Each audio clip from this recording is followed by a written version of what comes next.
नमस्कार, आप देख रहे हैं वार्तावा और हमारे साथ जन स्वराज के नेता अरमान जी जुड़ रहे हैं। आइए उनसे हम चर्चा करते हैं कि जन स्वराज में जुड़ने का आपका क्या कैसे मन में आया इस तरह की बात। सबसे पहले आपके चैनल को धन्यवाद, वार्तावा न्यूज़ को धन्यवाद, आपने कीमती समय दिया मुझे।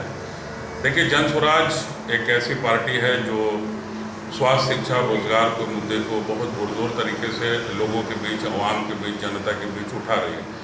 और मैं काफ़ी प्रभावित हुआ क्योंकि मैं वर्तमान में पॉपुलर हॉस्पिटल बनारस का चीफ ऑपरेटिंग ऑफिसर हूँ। स्वास्थ्य मेरे लिए बहुत मुख्य मुद्दा है और प्रशांत किशोर जी का मुद्दा जो है वो स्वास्थ्य, शिक्षा, रोजगार, पलायन, मजदूरों के लिए और महिलाओं के लिए सस्ते दर पर ऋण देना, ये सब चीज़ों से मैं काफ़ी प्रभावित होकर जन स्वराज के सदस्यता ली। माननीय प्रशांत किशोर जी ने मुझे खुद पटना में इसकी सदस्यता दिलाई। यहाँ तो बिहार में जाति और धर्म चलता है, इस बीच में स्वास्थ्य, शिक्षा और इन सब मुद्दों पर कैसे लोग वोट करेंगे? देखिए, किसी भी चीज़ को करने के लिए समय लगता है और मेरा मानना है कि जिस तरह से पिछले 2-3 वर्षों में माननीय प्रशांत किशोर जी ने जितनी मेहनत की है, आज उसका रिजल्ट, उसका परिणाम हम लोगों को दिख रहा है। लोग काफ़ी प्रभावित हैं, जात पात की बेड़ी तोड़कर वो आगे बढ़ रहे हैं और प्रशांत किशोर जी का साथ दे रहे हैं, उनको भरपूर समर्थन मिल रहा है, लोग उनकी बातों को सुन रहे हैं, प्रेरित हो रहे हैं और यकीनन मेरा जहां तक मानना है कि वो जो रुझान है वो रिजल्ट में बदलेगा। क्या आरजेडी से मुस्लिम समाज टूट जाएगा? देखिए, आरजेडी से मुस्लिम समाज टूटेगा या नहीं टूटेगा मैं ये नहीं कह सकता हूँ, लेकिन मेरा मानना यह है कि जो अच्छा है, जो अच्छा समाज के लिए करेगा, जो समाज हित की बात करेगा, वो उसको वोट देंगे और उसका लोग सपोर्ट करेंगे। मेरा मानना है कि कोई जात पात की बेड़ी अब हमें रोक नहीं पाएगी, चाहे वो मुस्लिम समाज हो या किसी अन्य समाज के लोग हों। जो समाज के लिए रहेगा, जो स्वास्थ्य के लिए करेगा, जो शिक्षा के लिए करेगा, जो रोजगार के लिए करेगा, जो पलायन रोकने के लिए काम करेगा, सब लोग उनके साथ खड़े रहे। पलायन की बात कर रहे हैं, मोदी जी ने कहा था कि हम हर शहर में स्मार्ट सिटी बनाएंगे, क्या उसी तरह प्रशांत जी का भी तो वादे नहीं है? देखिए, मैं माननीय प्रधानमंत्री मोदी जी पर कोई टिप्पणी नहीं कर सकता क्योंकि बहुत सारे वादे किए गए थे। 15 लाख रुपए भी आएंगे जो आज तक आए नहीं और उसको जुमला करार दिया गया, उस तरह की चीज़ें नहीं है। प्रशांत किशोर जी एक सुलझे हुए पढ़े लिखे व्यक्ति हैं जिन्होंने स्ट्रेटजी बनाई, कई राज्यों में उन्होंने चुनाव जिताया और भी बहुत सारी ऐसी प्रक्रिया है जो उन्हें मालूम है कि हमें अपने बिहार वासियों के लिए करना क्या है।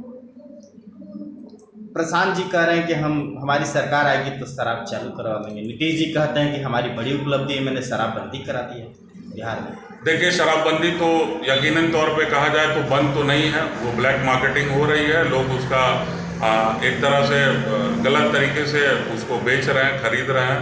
अगर बिहार में पूर्णतः शराबबंदी होती तो आज के डेट में आप उठा के देख लीजिए, न जाने कितने लोग पर FIR दर्ज हो रखी है, कितने लोग जेल में बंद हैं। अगर पूर्णतः शराबबंदी बिहार में होती तो मेरे हिसाब से कोई भी शराबी शराब पी के रोड पर कोई हुड़दंग नहीं करता या फिर थाने में बंद नहीं होता या उसके ऊपर FIR नहीं।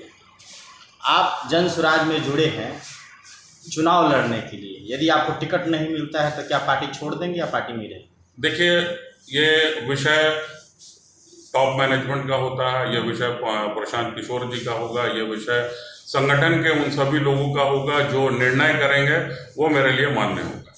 टिकट नहीं मिलता है? टिकट अगर नहीं मिलता है तो मैं सिपाही बन के साथ खड़ा रहूँगा। प्रशांत किशोर जी की जिन बातों से मैं प्रभावित हुआ हूँ, मैं उनके साथ रहूँगा, उनसे जुड़ा रहूँगा और आगे के लिए फिर हम लोग तैयारी करेंगे। लेकिन मेरा मानना है कि जिस तरह से मैं तैयारी कर रहा हूँ, माननीय प्रशांत किशोर जी मेरी बातों को समझेंगे और मेरे साथ हर धर्म, हर वर्ग के लोग जुड़े हैं।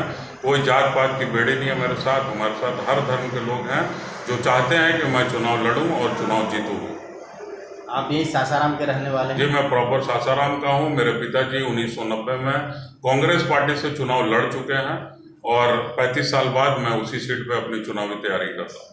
आपने कांग्रेस से कभी कोशिश नहीं किया कि टिकट मिल जाए? नहीं, कांग्रेस की मैंने राजनीति दिल्ली से शुरू की थी, लेकिन दिल्ली के बाद मैं पटना आ गया और पटना में फिर मैं अपने ही लोगों के बीच रहने लगा। बिहार में रहा मैंने और मैं यहीं से अपनी राजनीति कर रहा हूँ।